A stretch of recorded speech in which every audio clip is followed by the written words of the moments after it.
Assalamualaikum warahmatullahi wabarakatuh. Alhamdulillah hamdan kathiran tayyiban mubarakan fihi kama yuhibbu rabbuna wa yarda. Wassalatu wassalamu ala nabiyil rahmah wa ala alihi wa sahbihi wa man tabi'a hudahu ila yaumil qiyamah. Amma ba'd. Ikhwatal iman, a'azzakumullah. Pada kesempatan di siang hari ini kita masih melanjutkan pembahasan tentang 100 amalan rutin Rasul SAW, dan pada pembahasan kali ini di poin yang ke-9, yaitu hadis dari sahabat Anas bin Malik radhiyallahu anhu, salah satu pembantu Rasul SAW. Kata Anas bin Malik radhiyallahu anhu, kana Nabi sallallahu alaihi wasallam yaghtasilu bis-sa'i ila 5 amdadin wa yatawaddau bil muddi. Anas bin Malik menceritakan bahwa Nabi sallallahu alaihi wasallam apabila beliau mandi, maka beliau menggunakan air 1 sa' sampai 5 mud. Jadi 1 sa' itu 4 mud. Ya, 1 sa' itu 4 mud. 1 mudnya kurang lebih sekitar 3/4 liter, kalau kita konversikan ke liter. Jadi kalau 5 mud itu sekitar 3,75 liter. Jadi Rasulullah SAW kalau mandi hanya menggunakan kurang lebih sekitar 3,75 liter air saja. Sedikit, tidak banyak. Lalu kemudian kata sahabat Anas bin Malik, wa yatawaddau bil mud. Kalau Nabi SAW berwudu menggunakan air 1 mud, dari 3/4, tidak sampai 1 liter, 3/4 liter saja. Yang ini berarti bahwa pertama, dalam penggunaan air, walaupun untuk beribadah seperti wudu, seperti mandi janabat dan seterusnya, kita tetap dianjurkan untuk menghemat, tidak lantas kemudian berlebihan. Oleh karena itu pernah suatu ketika ada seseorang yang berwudu. Dia berwudu, dia membasuhnya lebih dari 3 kali. Dan Rasulullah SAW sabdakan, faqad ta'adda wa zalam. Orang ini sudah melampaui batas dan berbuat kezaliman. Ini menjadi hadis yang menjelaskan kepada kita bahwa Islam juga memperhatikan eksistensi air bersih, air suci. Yang ini keberadaannya sangat penting sekali bagi kita. Walaupun kita hidup di negeri yang banyak air, yang tidak kering, tidak tandus, tetap di antara cara mensyukurinya adalah kita menggunakan dan memanfaatkannya secara bijak.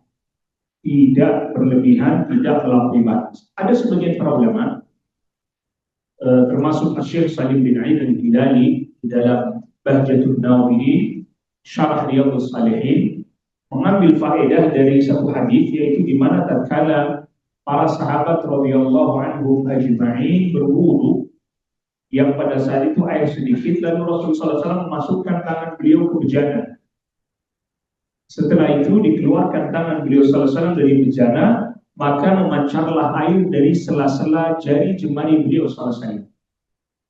Yang lantas kemudian para sahabat berwudu dari air yang memancar dari sela-sela jari Rasulullah SAW.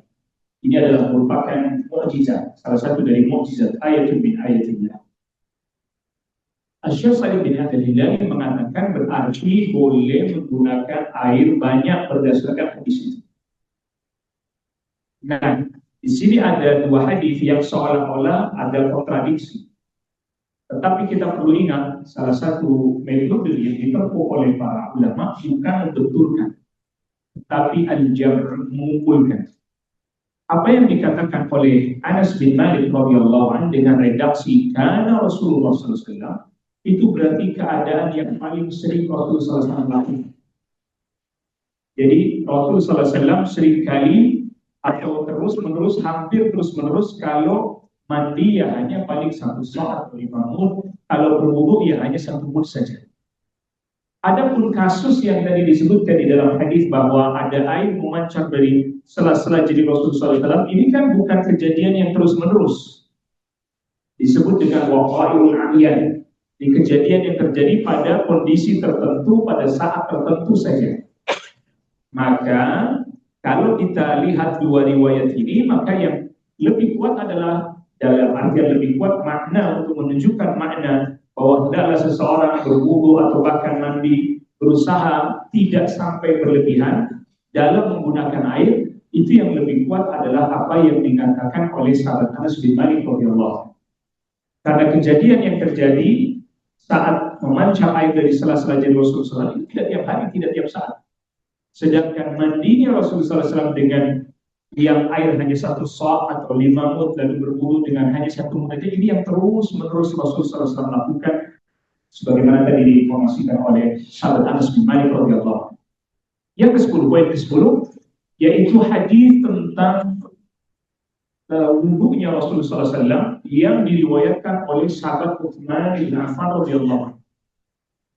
Perlu sama-sama kita ketahui bahwa sahabat Utsman bin Affan radhiyallahu an ketika beliau menjadi khalifah, maka sahabat Utsman bin Affan radhiyallahu an di antara aktivitas beliau itu adalah mengajarkan Al-Quran di Masjid Nabawi.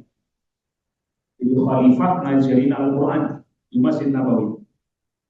Lalu kemudian yang kedua adalah sahabat Utsman bin Affan radhiyallahu an mengajarkan sunnah Nabi sallallahu alaihi wasallam kepada para sahabat ataupun para yang hidup pada masa itu.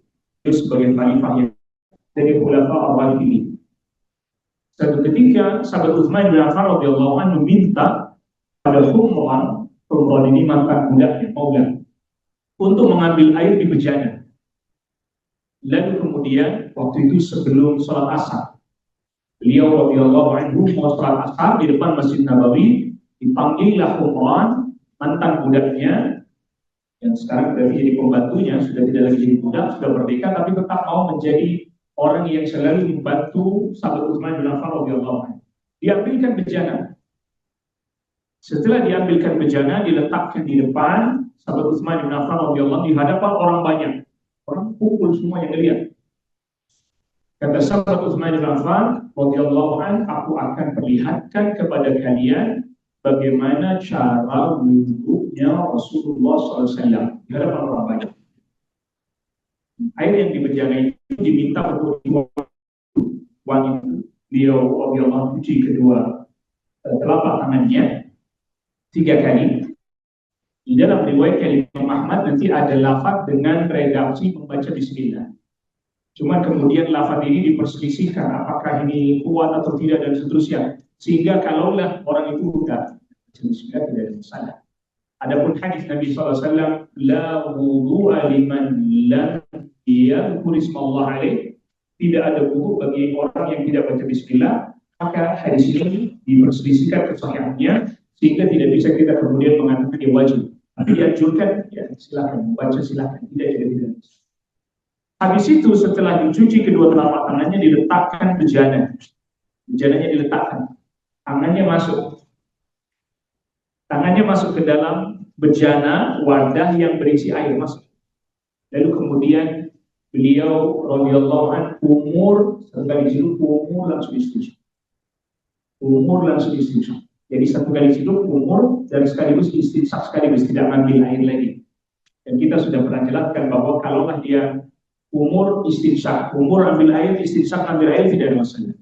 Atau umur istinsak. Biasanya kita beli ya, yang ketiga. Tidak ada masalah. Tetapi yang paling afdal yang dicontohkan oleh sahabat Utsman bin Affan radhiyallahu anhu. Setelah selesai kata sahabat Utsman bin Affan radhiyallahu anhu meriwayatkan dari Rasulullah SAW, man tawadda'a nahwa wudu'i hadha. Siapa orang yang berwudu seperti cara wudu ini. Thumma shalla rak'atain. Lalu dia salat 2 rakaat. Habis berwudu itu dia salat sunnah 2 rakaat. Lam yuhaddits fihi ma nafsan. Dia tidak ngobrol dengan dirinya sendiri di 2 rakaat setelah wudu. Dia berusaha khusyuk. Ghufira lahu ma taqaddama min dzambi. Diampuni dosanya yang terdahulu. Ini hadis menjelaskan keutamaan salat sunnah setelah berwudu atau kita kenal dengan salat sunnah wudu. Hadis ini diriwayatkan Al-Imam Al-Bukhari, diriwayatkan Imam Muslim, sekaligus menjadi jawaban atas keraguan sebagian orang atau atas kebingungan sebagian orang ketika hadis melihat atau membaca hadisnya sahabat Bilal. Sahabat Bilal radhiyallahu anhu kan pernah ditanya oleh Rasulullah SAW. Rasulullah SAW pernah bermimpi, di dalam mimpinya Rasulullah SAW masuk ke dalam surga, lalu kemudian terdengar suara sendalnya sahabat Bilal. Setelah itu Rasulullah SAW tanya sama sahabat Bilal, apa amalan apa yang kau kerjakan wahai Bilal sampai-sampai suara sendalmu sudah terdengar di surga, orangnya padahal hidup masih melangkahkan kaki di muka bumi, tapi suara sendalnya sudah kedengaran di surga. Amalan apa yang kau lakukan wahai Bilal? Kata sahabat Bilal radhiyallahu anhu, saya tidak melakukan apa-apa Rasul, melainkan kalau saya batal wudu maka saya langsung wudu lagi, menjaga wudu beliau radhiyallahu anhu. Dan tidaklah saya habis berwudu melainkan saya salat sunnah dua. Yaitu salat sunnah setelah apa? Setelah wudu. Kan sebagian orang berkata, berarti berdasarkan riwayatnya sahabat Bilal ini, berarti kalau gitu sahabat Bilal mengamalkan suatu amalan yang tidak dicontohkan oleh Rasulullah SAW. Sebagian orang beranggapan begitu, kita katakan anggapan ini tidak tepat. Kenapa tidak tepat? Karena ternyata hadisnya sahabat Utsman bin Affan jelas-jelas. Utsman bin Affan radhiyallahu anhu meriwayatkan Rasul pernah bersabda, siapa orang yang berwudu seperti wudu ini lalu dia salat sunnah 2 rakaat. Setelahnya, itu berarti salat sunnah wudu adalah salat sunnah yang dianjurkan oleh Rasulullah SAW berdasarkan sabda beliau yang diriwayatkan oleh sahabat Utsman bin Affan. Adapun sahabat Bilal dia salat sunnah 2 rakaat setiap habis wudu, itu bukan berarti dia mengerjakan amalan yang tidak diajarin Rasul, bukan. Rasul bertanya karena Rasul kan tidak tahu. Amalan itu disembunyikan oleh sahabat Bilal. Jika Rasul tidak tahu, kalau seandainya Rasul SAW tidak bertanya kepada sahabat Bilal radhiyallahu anhu, mungkin sampai sekarang kita nggak tahu amalan sahabat Bilal apa amalan sunnah. Yang di dalamnya terdapat faedah bahwa amalan sunnah, dan kita punya amalan sunnah yang kontinu, yang rutin, terus menerus, walaupun sedikit, tapi kita sembunyikan dari manusia. Ya kita ulangi. Jadi amalan sunnah, jadi sahabat Bilal ini punya amalan sunnah yang rutin, terus menerus, nggak pernah ditinggalkan, walaupun sedikit. Tapi juga sulit kan, jaga wudu itu sulit. Habis selesai dia batalin wudu lagi, salat lagi sunnah 2 rakaat. Dan salat sunnah wudu ini termasuk salat sunnah zatus sabab. Salat sunnah yang memiliki sebab. Kapan dia wudu ada salat sunnah, kapan dia wudu ada salat sunnah. Oleh karena itu salat sunnah zatus sabab yang memiliki sebab, tidak ada waktu larangannya. Kita ulangi lagi. Salat sunnah yang memiliki sebab tidak ada waktu larangannya. Kalau salat sunnah mutlak ada waktu larangannya. Misalnya ketika matahari tepat di tengah sebelum zuhur, disebut juga dengan waktu istiwa. Waktu matahari tepat di tengah kita tidak punya bayangan, itu sudah nggak boleh salat sunnah. Duha nggak boleh, sudah habis waktu duha. Salat sunnah mutlak tak boleh. Tapi misalnya di waktu itu Anda berwudu, belum zuhur, belum masuk waktu zuhur, belum ada. Habis itu kita salat sunnah setelah wudu, boleh. Namanya salat sunnah zatus sabab. Salat sunnah yang memiliki sebab. Yaitu sebabnya habis wudu. Nah, itu diperbolehkan. Jadi tidak ada waktu larangannya. Nah, sahabat Bilal radhiyallahu anhu memiliki amalan itu dan disembunyikan. Yang ternyata dengan sebab amalan itu diantaranya adalah keutamaannya beliau radhiyallahu anhu suara sendalnya sudah terdengar di surga. Padahal orangnya masih hidup. Jadi bukan, itu tidak bisa dijadikan alasan, hadis Bilal tidak bisa dijadikan alasan, oh kalau begitu sahabat Bilal mengamalkan amalan yang tidak ada tuntunan dari Rasulullah SAW. Tidak bisa. Bagaimana seorang sahabat mengamalkan amalan yang tidak ada tuntunan dari Rasulullah SAW? Atau, oke lah katakan, Amal itu tidak ada tuntunan misalnya tadinya.